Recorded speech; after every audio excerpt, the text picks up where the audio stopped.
Welcome, everyone, to the Deep Dive. It's Labor Day 2025. Happy Labor Day. Yeah, happy Labor Day.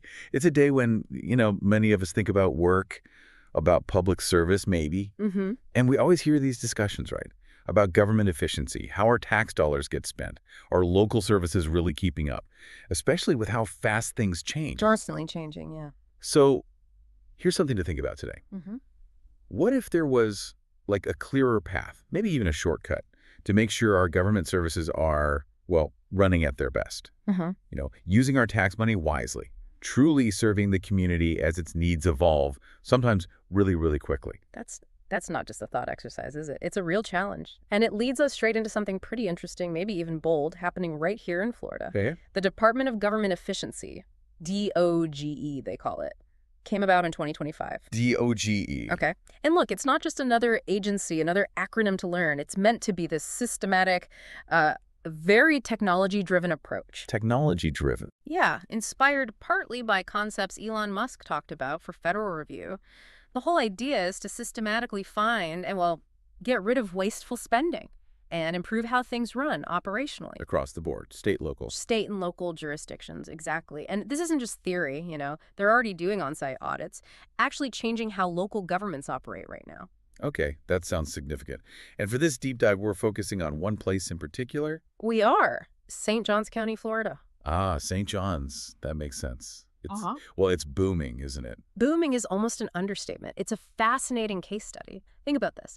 A 47% population jump between 2010 and 2022. 47%. Wow. And projected to hit, around 346,000 residents this year, 2025? Incredible growth. And to manage that kind of explosion, they're proposing a budget for fiscal year 2026 of, get this, over $1.2 billion. A billion, with a B. Exactly. So that kind of rapid, intense growth, it creates huge opportunities, absolutely. But immense pressure, too, I imagine. Immense pressure on every single thing. Infrastructure, public services, you name it. It's really a microcosm of what so many thriving, but definitely strained communities are facing across the country. Right. So the mission today for this deep dive. Our mission is critical, I think. Yeah. We're going to really explore the potential effects of one of these DOGE audits, specifically on St. Johns County. Okay. We'll unpack what a DOGE audit actually involves, why it's such a vital discussion, especially for fast-growing places like St. John's. And maybe how it could help. Potentially, yes. How it could maybe restore some public trust in government operations, how it might unlock needed funds for all that infrastructure, and really what you, our listener, need to understand about this powerful tool for, potential governmental improvement, lasting accountability. Basically, can government get truly efficient to serve a population that's just growing like crazy? That's the core question, isn't it? #1. Unpacking Florida's Department of Government Efficiency. DOGE. All right, let's pull back the curtain then. Yeah. This Florida Department of Government Efficiency, DOGE, you said it's trying to redefine oversight. What's the idea behind it? Why is it supposedly so different? Well, the term new era of oversight gets thrown around, but here it might actually fit. It's meant to move way beyond, the traditional audit that mostly looks backwards. Okay. The core idea is this systematic, very tech-heavy approach, trying to inject efficiency into, every corner of government. So established this year, 2025, under Governor DeSantis. That's right. Under the governor's administration with a really clear mandate, trim the bureaucratic fat, streamline things, modernize government operations. And who's leading the charge? Chief Financial Officer Blaise Ngolia. He's overseeing it. And the emphasis isn't just, catching accounting mistakes. It's a fundamental rethink of how government functions, trying to optimize for the future. You mentioned technology.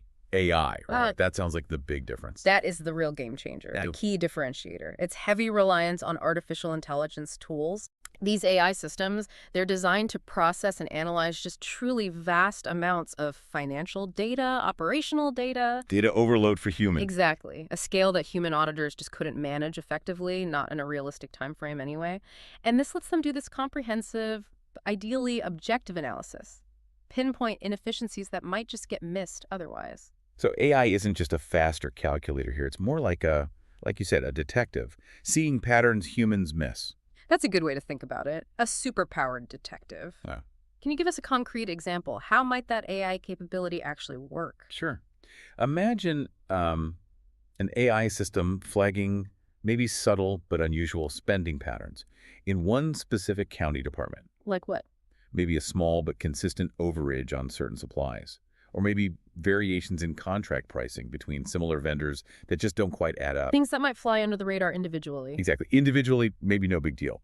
But the AI aggregates it, sees the pattern, and it could reveal a systemic issue. Or maybe even potential waste. Or think about comparing operational costs. Like, how much does it cost to process a specific permit in County A versus County B? Or across hundreds of similar departments statewide? AI can do that comparison quickly, with incredible speed and accuracy, identifying statistical outliers, hitting patterns, relationships between data points that point to maybe deeper systemic inefficiencies. That's like an organizational MRI scan. Seeing beneath the surface. That's a great analogy. It really is about seeing what's happening beneath the surface. And the goal, ultimately, is ensuring your tax dollars go further, get used more effectively. That capability sounds impressive. So how does this superpowered detective actually operate? Is it like a surprise inspection, or is there a set process local governments should expect? No, it's very much a structured process, not random at all. The DOGE audit methodology, it uses this systematic two-phase assessment. 2 phases. It's designed to, first, efficiently pinpoint potential issues, and then allocate the deeper scrutiny only where it seems most needed. Makes sense. So phase 1, what's that involve? Phase 1 is what they call the financial distress assessment. It starts with a pretty concise, just 2-page financial checkup questionnaire. 2 pages, that's it. Sent to every single local government in Florida. They get 45 days to respond. And if they don't respond? That's critical. Non-response. It leads to a presumption of possible statutory violation, and that automatically triggers deeper scrutiny. Phase 2. Wow. So silence is basically a red flag. That's a strong incentive to engage, isn't it? It certainly is. It streamlines that initial screening. What are they looking for in phase 1? What are the key red flags? They focus on 4 critical indicators of financial distress. Real, immediate warning signs. Okay, like what? The most serious. Missed debt payments. That clearly signals big trouble. Cash flow crisis, maybe management failures. Makes sense. What else? Second, overdue bills, meaning uncontested claims unpaid for over 90 days. Or just a general inability to pay vendors or employees on time. That points to cash flow problems too, or maybe issues in procurement. Okay, number 3. Third is unremitted taxes or contributions. Things like failing to transfer tax withholdings, Social Security, pension contributions. That's a serious administrative breakdown. Definitely. And the last one? And finally, chronic deficits, defined as major fund balances being in deficit for 2 consecutive years. That suggests deep structural budget imbalances that need urgent attention. So if a government ticks any of those boxes in phase 1? Then it moves to phase 2, the detailed operational analysis. Okay, phase 2 sounds like where the real deep dive happens, the exhaustive part. Well, What kind of information are they asking for then? How intense does it get? phase 2 is extensive, incredibly thorough. It kicks off with a really broad data request. They aim to leave no stone unturned. Like what kind of data? Detailed organizational and personnel data, org charts, salary ranges, complete employment records, even detailed compensation going back to 2019. Back to 2019. Okay. Departmental budget reports with really granular spending breakdowns, contract details for all procurements over $10,000. Every contract over 10 gower. Yep. Comprehensive service delivery metrics, basically. Performance data, operational stats for every service. They even ask for things like work schedules and documented operational procedures. Wow. That's a lot. It is. And after gathering all that data, DOGE conducts intensive, usually 2-day on-site audits. On-site, so they come visit. Yes. They physically examine documents, they interview key staff across different departments, and they directly assess operational procedures right there. So it's the full diagnostic, really. Exactly. Imagine that deep, systematic look under the hood of your local government, identifying not just what might be wrong, but why. That's what this 2-phase system is designed to do, building a complete picture of operational health. We keep coming back to the AI aspect. You said it elevates DOGE beyond traditional audits. Can you elaborate a bit more? What specific advantages does that AI offer? How does it go beyond human capability? Right. This is where DOGE really tries to differentiate itself. The core advantage is that AI allows for a much deeper and potentially far more continuous analysis, things humans just can't do effectively at scale. Okay, like what specifically? Well, first, the sheer data volume. AI can process just enormous amounts of data. Every transaction, every contract, every personnel record. Humans couldn't review that comprehensively in any reasonable time. Right, just too much information. Exactly. Second, and this is maybe the most critical part, pattern recognition. AI excels at this. It can identify subtle patterns, find complex relationships, spot statistical outliers across hundreds of jurisdictions, or even within one big county. Things human eyes just aren't built to see. So it finds anomalies hidden in the noise. Precisely. It might reveal systemic inefficiencies, potential fraud, maybe inappropriate spending that's kind of subtly hidden within the day-to-day operations. Like that financial Sherlock Holmes you mentioned. Kind of, yeah. And beyond that, AI enables continuous monitoring. Continuous, not just a one-off audit. Potentially, yes. Instead of just periodic snapshots like traditional audits, it allows for potentially ongoing oversight, which means problems could, theoretically, be caught earlier before they become huge, costly issues. That makes sense. Yeah. But are there downsides, challenges with using AI like this? Oh, absolutely. It's not a perfect solution. It raises important questions, data privacy, obviously. The analytical accuracy of the algorithms, are they biased? And critically, the potential for misinterpreting local context without human nuance. How so? Well, AI might flag something as an inefficiency that, if you understand the unique local situation, is actually perfectly justified. So local governments really need to be ready to provide that context to make sure the AI findings are understood correctly, not misapplied. So human oversight of the AI is crucial. Absolutely. But the promise here is a more objective analysis overall, a powerful tool to boost accountability and efficiency in areas that directly impact your daily life. Roads, libraries, safety, all of it. That scope sounds incredibly broad. What specific operational areas does a DOGE audit typically examine in detail? Is it just finance, or does it go much wider? Much, much wider than just finance. The audit scope is remarkably broad. Based on the early case studies, DOGE really aims to cover almost everything in its search for efficiency. Okay, give me some examples. They definitely scrutinize procurement and contracting, looking at how vendors are selected, the terms of contracts, overall efficiency, especially contracts over that $10,000 threshold. Right. Personnel compensation is a huge focus. They dig into salary structures, overtime patterns, bonuses, staffing levels, often asking for those employment records going back several years, like to 2019, to see trends. Staffing levels and pay. Always sensitive areas. Very. They also examine property management, real estate deals, how facilities are used, maintenance costs, asset management generally, utility operations too, rate structures, operational efficiency, big capital investment decisions. Okay. What else? Anything surprising? Well, something that often gets attention is their scrutiny of diversity, equity, and inclusion, DEI programs. DEI as part of an efficiency audit. Yes, they look at staffing for those programs, training costs, and try to assess program effectiveness, usually looking at data from January 1st, 2020 onwards. Interesting. What other program areas fall under their lens? They also look into environmental and green energy programs, climate change initiatives, renewable energy investments, costs related to compliance, like hitting greenhouse gas emission goals or building EV infrastructure. Yeah. Grant programs and external funding get analyzed. How effective are they? What are the admin costs? Especially grants going to non-governmental organizations. Makes sense.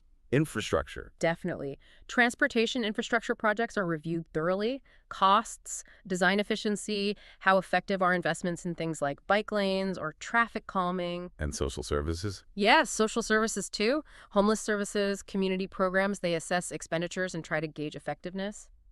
So the real insight here is this isn't just bean counting. Not at all.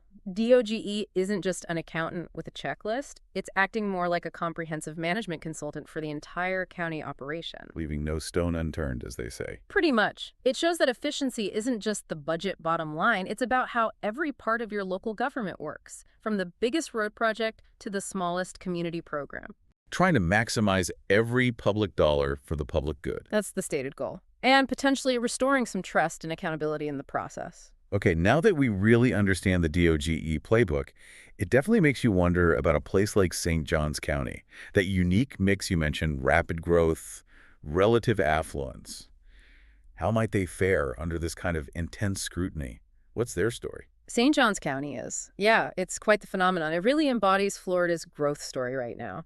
And its unique profile, that explosive expansion plus its affluent demographics that really shapes its challenges fiscally and operationally. Making it a prime candidate for this kind of analysis. Almost an ideal candidate, you could argue.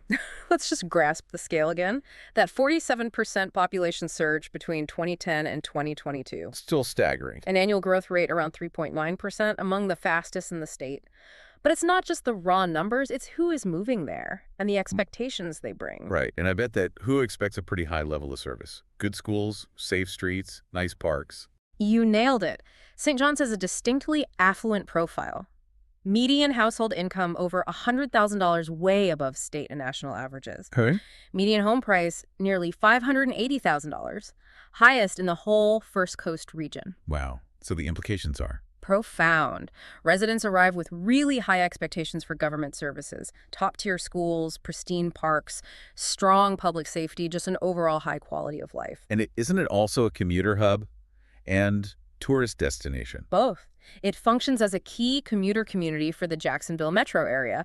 Plus, it's home to historic St. Augustine and upscale Ponte Vedra Beach major tourism drivers. So they're serving two demanding populations, really, residents and visitors. Exactly. This dual role demands specialized services, specialized infrastructure. Yeah. It really is like watching a small town rapidly morph into a bustling, quite sophisticated city. And that scale of transformation puts immense pressure on local government. Immense pressure on every single part of it. So for you living in or near St. Johns County, this means, yes, opportunity, but also significant constant demands on the services and infrastructure you count on. Okay, so with that kind of growth, those high expectations, and now knowing what a DOGE audit involves, managing the county's money must be a huge, very public job. What does their fiscal situation actually look like? Budget, debt. Yeah. How does that position them for DOGE? It's complex. While St. John's generally shows strong financial management, its sheer size, the budget, the debt driven by that growth, inherently makes it a potential DOGE candidate. That $1.2 billion budget figure you mentioned for FY26. Exactly. $1.272 billion proposed. It's a staggering number, and it reflects the massive scale of CMSs and infrastructure they need just to keep pace. And a big chunk is for infrastructure, capital improvements. A very significant chunk. About $169 million is specifically for capital improvements. That's around 13% of the total budget. It signals huge infrastructure expansion projects underway or planned. So, a huge budget for a fast-growing county. But you said they manage it well. Are they fiscally prudent? Do they have reserves? They absolutely do, and that speaks to their prudence. They're proposing to maintain a 60-day general fund reserve, almost $54 million. That aligns with national best practices. Okay. And they have an additional $25 million specifically set aside for emergency response. So, yes, that indicates strong financial health. But large reserves can still attract attention from auditors. Sometimes, yes. It's a bit counterintuitive, but auditors like DOGE might see large reserves and question if those funds couldn't be used for immediate tax reduction or to boost services now. It's a different perspective on fiscal management. Interesting tension there. What about personnel costs? Growth usually means hiring more people. Definitely. Personnel costs are significant. They're proposing 64 new full-time employees for FY 2026. 64 new positions. Including 33 firefighters for a new station, 18 for the library system, all direct responses to county growth. And debt, with all that infrastructure spending. Their debt profile is substantial, too. As of 2021, they had about $665 million in long-term obligations. Whoa. But importantly, it's largely managed by specific, dedicated revenue sources, which again shows prudence. So overall, while St. John's manages its funds well, its sheer size, its rapid growth, its huge budget, that naturally makes it a prime candidate for an efficiency deep dive. Because it's our money funding all this. Exactly. Yeah. This is your money, funding crucial services, critical infrastructure, understanding where it goes, and how efficiently it's managed. That's key to good governance, key to maintaining public trust. It's clear that growth demands more than just a bigger budget number. It needs actual physical stuff built. Roads, pipes, buildings. Where are the biggest needs in St. John's right now? How is the existing infrastructure holding up under the strain? It's straining, no doubt about it. The growth is putting pressure on every aspect of St. Johns County's infrastructure. Yeah. It requires massive investment across multiple sectors just to tread water, let alone get ahead. Like water and sewer. Always critical. Absolutely critical. You see major projects like the Northwest Water Treatment Facility, the SR-16 Water Reclamation Facility. These are fundamental investments needed just to expand capacity, to ensure clean water, effective waste management for everyone, new residents, and old. Basic public health needs. Essential. Then there's transportation. Huge issue. They're proposing significant improvements to major roads, critical connectors, trying to handle the dramatically increased traffic, improve how people get around. Balancing new traffic with existing residents' mobility, that's tough. It's a constant challenge, always difficult trade-offs involved. And public safety. More people usually means more calls for service. Absolutely. Public safety needs are escalating right alongside the population. Building new fire stations like Fire Station 23, expanding facilities like the medical examiner's office, buying new fire trucks, new EMS vehicles. Ongoing costs, too, not just building things. Exactly. These are essential investments to maintain decent response times, keep residents safe, but they come with ongoing operational costs that grow as the county grows. Even the courthouse system is feeling it. Even the courthouse system, they're looking at expansion. New courtrooms, better security because caseloads are up. Growth really does impact every single government function. What about quality of life stuff? Parks, libraries. Yes, community services too. Library expansions, park improvements like projects at Davis Park, the Solomon Calhoun Pool. These reflect the county's commitment to that high quality of life residents expect. But those are maybe more discretionary.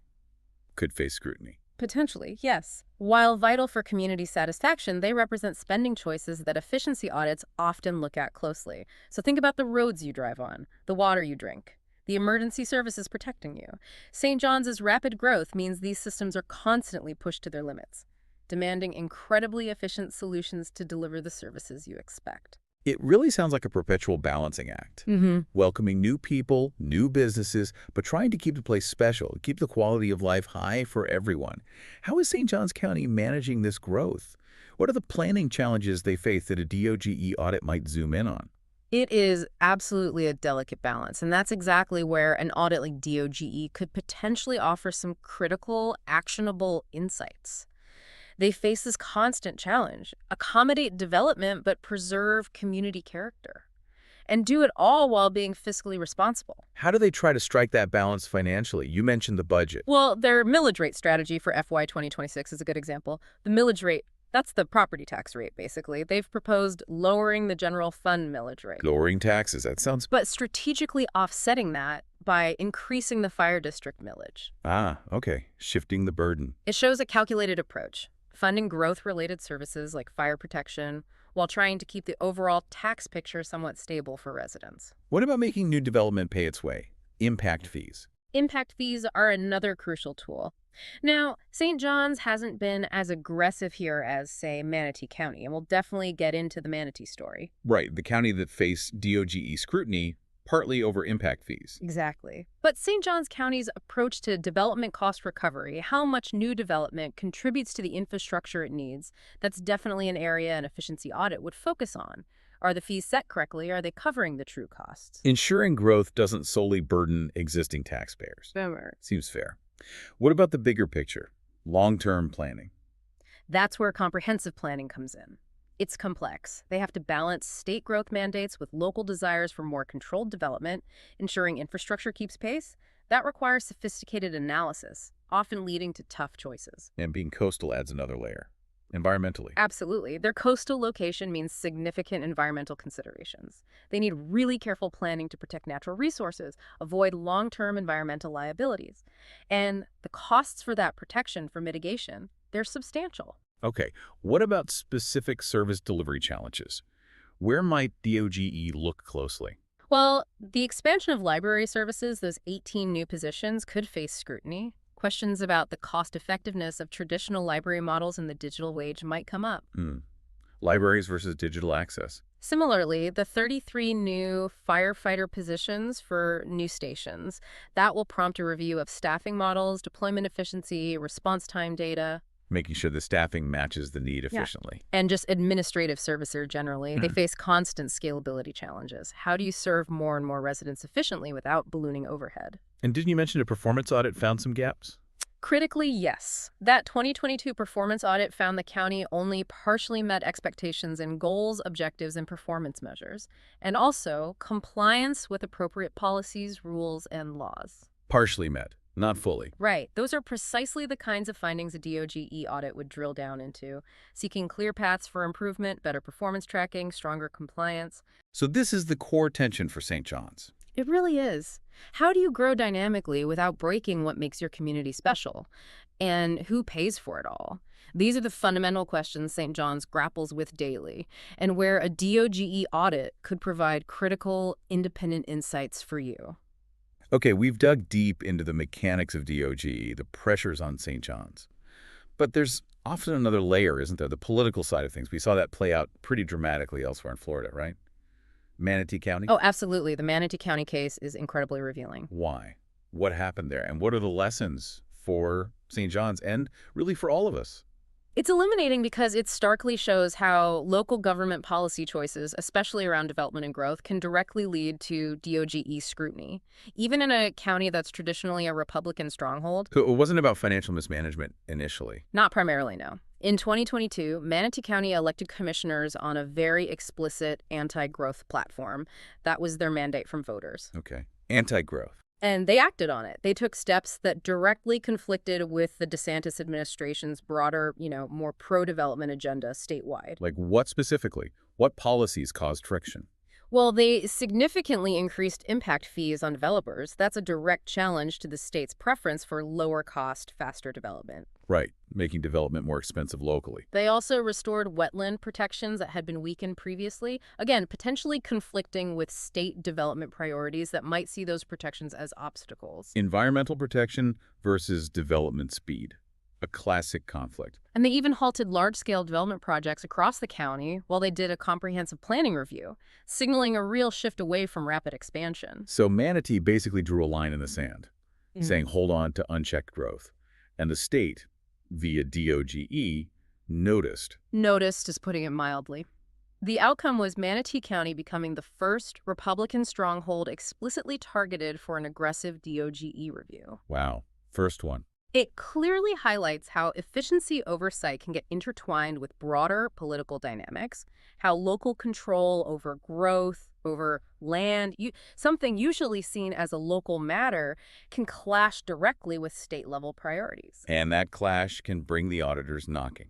It certainly seemed to, in Manatee's case, even if the county's books were otherwise in decent shape. It really shows you that government efficiency isn't always just about dollars and cents. Sometimes it's deeply connected to policy choices, political will. That's a critical point. It's not just numbers. So when DOGE did audit Manatee, what did they actually find? And how did those political tensions maybe influence the findings? Right, this is where it gets really fascinating and complex. The audit wasn't just about finding obvious waste. It explicitly waded into these fundamental disagreements. Like what? For instance, DOGE questioned Manatee County's substantial reserve funds. What a savings account, basically. Right. DOGE suggested those reserves should perhaps be used for immediate tax cuts or to increase services right away. Ah, the reserve fund tension again. Save for a rainy day or spend it now. Exactly. It revealed that tension. Traditional fiscal conservatism keep robust reserves for emergencies versus maybe a DOGE perspective favoring lower reserves for immediate taxpayer benefit. What else did the audit scrutinize? It heavily scrutinized administrative costs and staffing levels, suggesting potential for cuts. It raised questions about capital project management, project priorities, cost control, efficiency. Yeah. And it looked closely at service delivery efficiency, often comparing Manatee's costs to other jurisdictions. Standard efficiency audit topics, mostly. But how did the political angle play in? The state versus local tension? This is key. A subsequent investigation by the Tampa Bay Times suggested how developer interests and political contributions can heavily influence local policy decisions. It painted a picture of a complex web of influence. Okay, so that raises questions about the audit's true motivation. It does. It forces you to ask, are these DOGE audits solely tools for genuine, objective efficiency? Or are they also sometimes used to apply pressure, to nudge local governments towards aligning with state preferences, particularly on development? A dual purpose, perhaps. Efficiency and policy alignment. That's the question the Manatee case raises. The audit touched on these fundamental disagreements about managing public money, balancing growth, who benefits. And that directly impacts your community's ability to chart its own course, to make choices reflecting local priorities, not just state directives. So the Manatee situation isn't just a one-off story. It has bigger implications.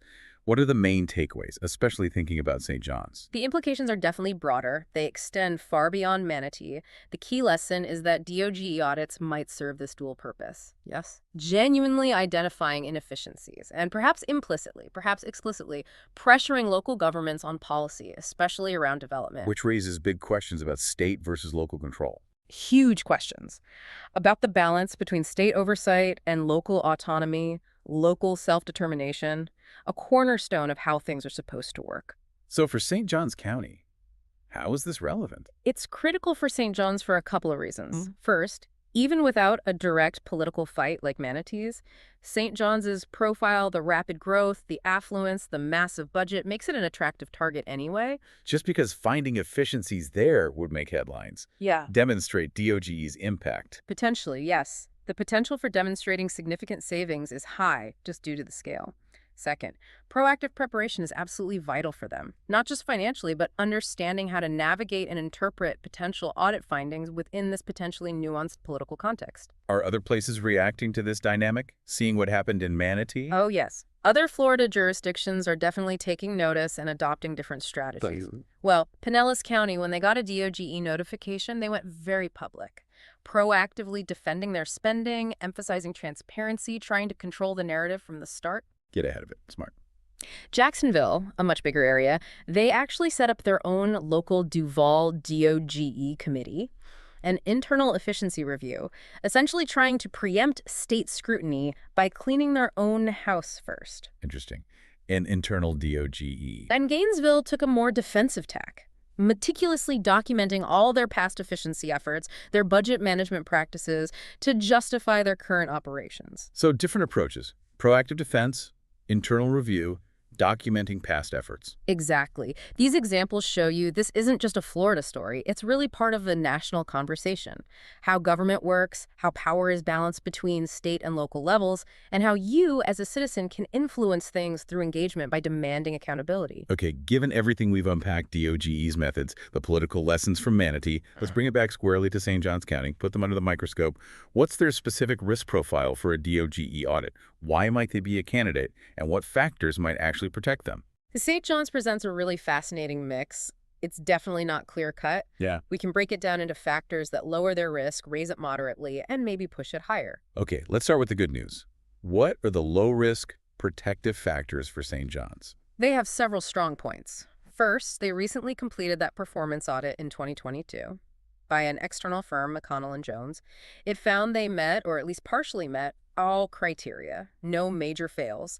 That gives them a solid baseline, shows commitment to accountability. Okay, a recent positive audit helps. What else? Critically, their financial position seems strong.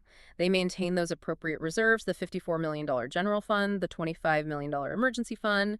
They report no chronic deficits, no issues making debt payments. So less likely to trigger that Phase 1 financial distress check. Much less likely, yes. That's a huge protective factor. They also have a pretty transparent budget process, public hearings, detailed documents online, even an interactive tool for citizens. That builds trust. Transparency is good. And they have a professional management structure, a disciplined approach to capital planning, reserves. And they can clearly argue their budget increases are justified by growth, directly tied to population and service demands. They have the data.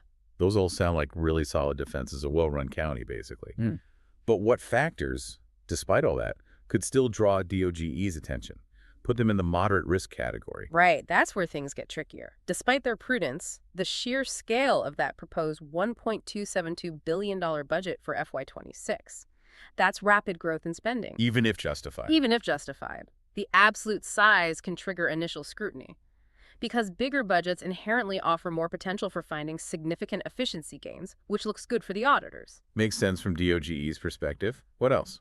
Similarly, their huge capital spending, that nearly $170 million capital improvement plan, necessary for growth, yes.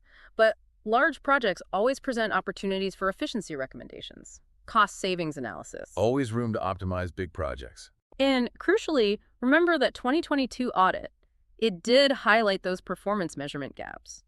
All three subtasks under goals, objectives, and performance measures were only partially met. The partially met, not fully met. Exactly.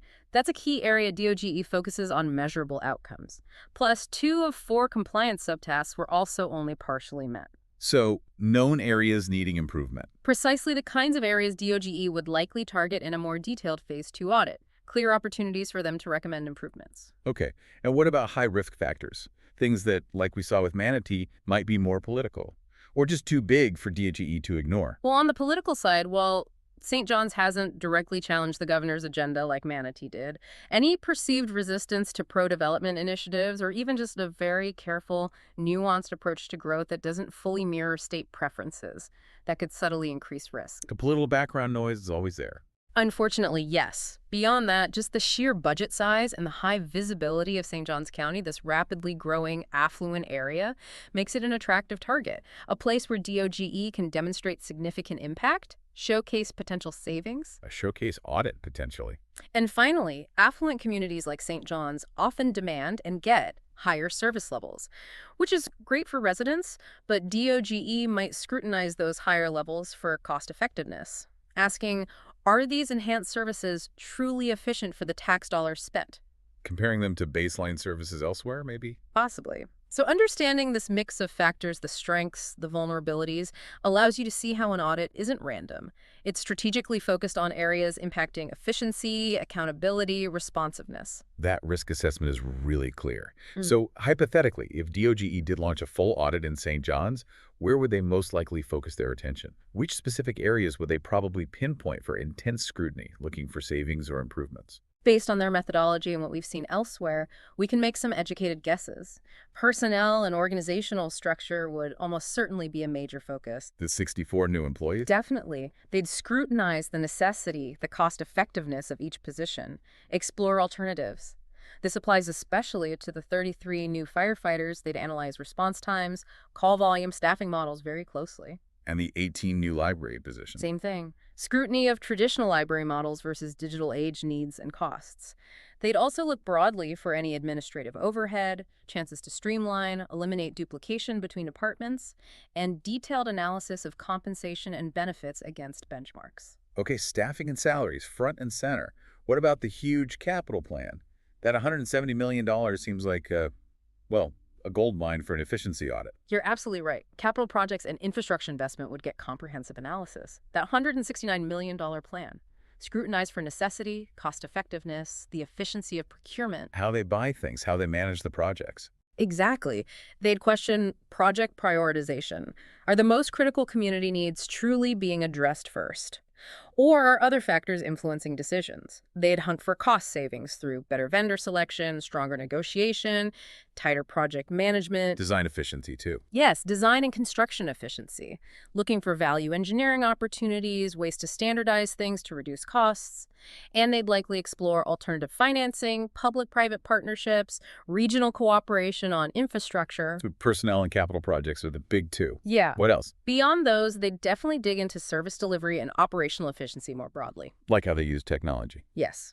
Effective use of automation, data management, digital citizen services. They'd look for opportunities for regional cooperation on shared services. And given the 2022 audit, improving performance measurement would be a major focus. How are they tracking success? And analyzing service levels themselves. Right. Service level analysis. Are current service levels appropriate for community needs and the budget? Could things be done differently? From librarians to road building, every major function gets put under that microscope, looking for smarter ways to get the same or better results. These are the areas that hit home for residents. Directly. They impact the quality and cost of services you receive. Optimizing them could mean better value for your tax dollar and improved daily life.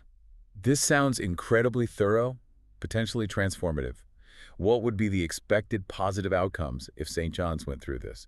Beyond finding problems, what good things, what beneficial recommendations would likely come out of it, especially for their infrastructure needs? Right, this is crucial. A DOGE audit isn't just about criticism. It's designed to provide a clear, actionable roadmap for improvement. That's especially vital for a place growing like St. John's. So first, better operations. Expect significant operational efficiency improvements. recommendations for streamlining administrative processes, cutting duplication, reducing red tape. Technology enhancement would be big, more automation. Better data systems for decision-making, enhanced digital services for you. Making government easier to deal with, maybe. That's often a goal. Organizational restructuring might be suggested, make department consolidation, optimizing management structures for agility, and given those 2022 findings, major recommendations on enhancing their performance management system, making efficiency measurable and sustainable. Okay, better processes, better tech use. What about saving actual money, freeing up funds? Definitely. Numerous cost reduction opportunities would likely be identified. Personnel cost optimization, maybe position reevaluation, compensation adjustments, alternative staffing models. Finding smarter ways to staff. Procurement improvements would be key, especially with that huge capital program. Better competition among vendors, stronger negotiation, tighter project management means saving money. Getting more bang for the buck on big projects. Exactly. They might suggest service delivery alternatives, strategically contracting out certain functions, more regional cooperation for shared services, and optimizing facility and asset, use better space utilization, energy efficiency in buildings. Any suggestions for bringing in more money? Revenue? Potentially, yes. Revenue enhancement opportunities. Analyzing fee structures, are they covering the actual cost of services? Optimizing grant applications and management? Maybe strategies for economic development to broaden the tax base over time? Okay, lots of potential benefits. How does all this efficiency, cost cuts, revenue ideas specifically help with those massive infrastructure needs St. John's has? That connection seems vital. This is precisely where the audit could be truly transformative for a place like St. John's. All those gains, the efficiency, the savings, the revenue ideas, they directly translate into a more robust, more sustainable approach to infrastructure enhancement through efficiency. DOGE would likely recommend improvements in capital project management, better prioritization, making sure the most critical projects get funded first, more efficient design standards, optimized procurement. That means more infrastructure delivered for the same tax dollar. Stretching the infrastructure budget further. Exactly. They'd push for more integrated infrastructure planning, coordinated growth management across departments, regional cooperation on big projects to maximize impact, reduce redundancy. Thinking bigger picture regionally. Yes, and leveraging technology and innovation. Smart traffic systems, smart utility grids, maybe modular construction techniques, effective public-private partnerships to deliver infrastructure faster and cheaper. And funding it all. Financing optimization would be a focus. Exploring innovative mechanisms, ensuring impact fees are properly calibrated to make new growth pay its share. Smarter debt management strategies. So this is really where the rubber meets the road. It is. A DOGE audit isn't just about finding problems. It's about providing that clear, evidence-based roadmap, helping St. Johns County deliver more and better services, especially infrastructure, with the resources you provide, enhancing your quality of life, ensuring critical infrastructure gets built sustainably. It offers a powerful path to restoring public trust through tangible, efficient governance. This really does sound like a potentially powerful tool for improvement. So what specific actionable things should St. Johns County be thinking about right now? How can they proactively prepare and really leverage a potential DOGE audit to their absolute best advantage? Proactive preparation is everything. It's the key to turning what could feel like a threat into a real opportunity for growth, for enhancing that public trust we keep talking about. So don't just wait for the auditors to show up. Absolutely not. View the potential for an audit as a catalyst, a driver for achieving operational excellence now. Okay, step one. First, and this is critical, vigorously address those performance gaps identified in their own 2022 audit. Implement comprehensive, measurable performance management systems across the board. Show they're already working on the known issues. Exactly. It demonstrates a serious commitment to continuous improvement before any external pressure even mounts. Second, they need to really enhance transparency and justification for everything.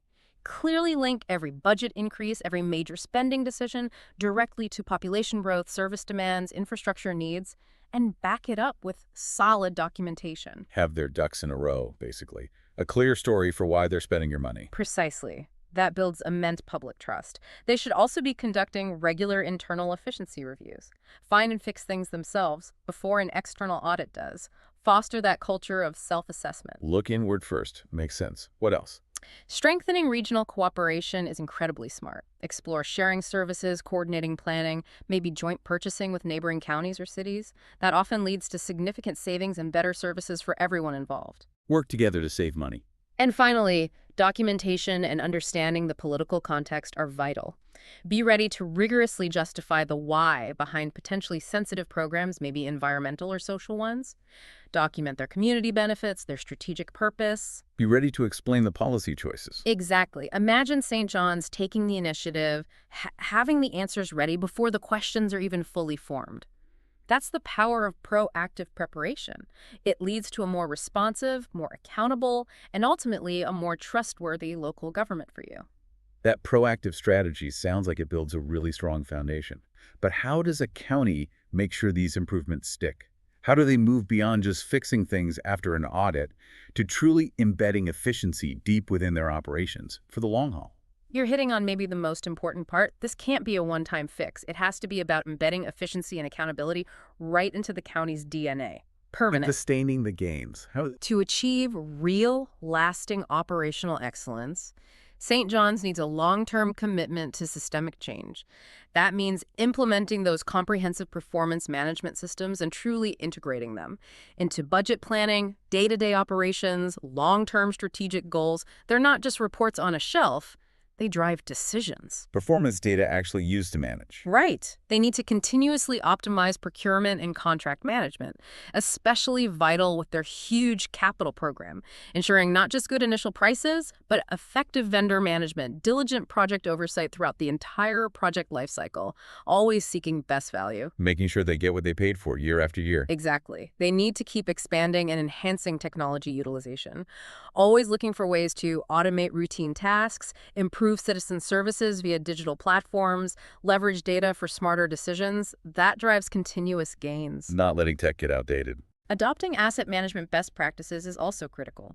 Optimizing maintenance, planning replacement strategically, upgrading infrastructure smartly to extend its useful life and lower the total cost of ownership over decades. Taking care of what they own efficiently. And finally, workforce planning needs to be systematic, ongoing, regularly evaluating staffing needs based on data, implementing cross-training so the workforce is flexible, continuously benchmarking compensation to be fair and competitive, but also fiscally responsible. So these aren't just projects, they're ongoing processes. Exactly. Systemic, integrated changes. That's what creates a legacy of enduring efficiency, directly benefiting you with better services, a stronger, more resilient community for generations. You've talked a lot about that tension, rapid development versus the need for infrastructure to support it. How can the kinds of recommendations DOGE makes specifically help St. John's bridge that gap, achieve a truly sustainable balance that supports growth and quality of life? This is the core strategic puzzle for a county like St. John's, and DOGE recommendations can offer an invaluable roadmap towards solving it. The big goal has to be integrated planning. Planning that connects growth and infrastructure directly. Yes, ensuring infrastructure capacity truly supports new development while maintaining high service quality for everyone. That includes meticulous impact fee optimization, making absolutely certain new development pays its equitable share for the infrastructure and services it demands, not subsidizing growth on the backs of existing taxpayers. Fair share is key. What else? Implementing smart growth strategies, promoting development that's more compact, mixed use, maybe transit-oriented. This inherently reduces per capita infrastructure costs compared to sprawl. Less road, less pipe needed per person. It's about building smarter, not just bigger. Building smarter saves money long term. Makes sense. What about the financial side of that balance? Building smarter definitely helps the bottom line. DOGE would also likely encourage tax-based diversification, actively working to attract more commercial and industrial development. Why? To broaden the tax base, reduce over-reliance on residential property taxes, which often don't fully cover the rising cost of services for those residents. Spread the tax burden more evenly. Right. And given Florida's environmental realities, especially on the coast, designing climate-resilient infrastructure is non-negotiable. Building roads, water systems, storm drains that can withstand changing climate conditions, more extreme weather. That ensures long-term functionality and drastically reduces huge future repair costs. Building for the future environment, not just today's. Absolutely. This is all about your future in St. Johns County, ensuring that vibrant growth continues, but responsibly. with the infrastructure and services needed to support your family, your community for years to come, without sacrificing the quality of life that brought people there in the first place. That sounds like a comprehensive path forward. Moving beyond immediate fixes to really think about long-term sustainability. How can a DOGE audit help reinforce St. Johns County's overall long-term fiscal health and accountability, make them even stronger financially for the future? It can fundamentally reshape their fiscal planning and strengthen their accountability structures for the long haul. DOGE recommendations typically reinforce strategies that ensure enduring financial stability. Like what kind of strategies? Things like adopting formal multi-year budget planning, looking beyond just the next fiscal year, anticipating future challenges, future opportunities, making sure today's decisions are sustainable 5, 10 years down the road. Thinking longer term financially. Definitely. Enhancing budget control, using real-time monitoring of spending, better variance analysis, establishing clear department-level accountability for managing resources effectively. Tighter control over spending. Strategic debt management is also key. Optimizing the timing, the structure, the terms of any new borrowing. Actively looking for chances to refinance existing debt at lower interest rates, saving you money on interest payments. Being smart about borrowing and managing existing debt. Exactly. And continuing that push for revenue diversification, exploring new fee opportunities where appropriate, making sure fees cover costs, maximizing external funding through competitive grants. Don't leave money on the table. Finding all possible revenue streams. And a really crucial piece, pushing towards performance-based resource allocation. Directly linking budget money to program performance, to stated community priorities. Putting tax dollars where they demonstrably achieve the best results for citizens. Funding what works best. Makes sense. Finally, fostering robust community engagement, truly involving residents and stakeholders in transparent discussions about service levels, priorities, fiscal choices, building that broad public understanding and support, which is essential for tough decisions. Bringing the public into the process. Absolutely. Ultimately, a DOGE audit, if approached proactively, can equip St. Johns County with the tools to be fiscally strong, transparent, and highly accountable, providing you with much greater confidence in how your government operates and how it invests in your future, ensuring that rapid growth is matched by equally robust, responsible governance. #outro bar.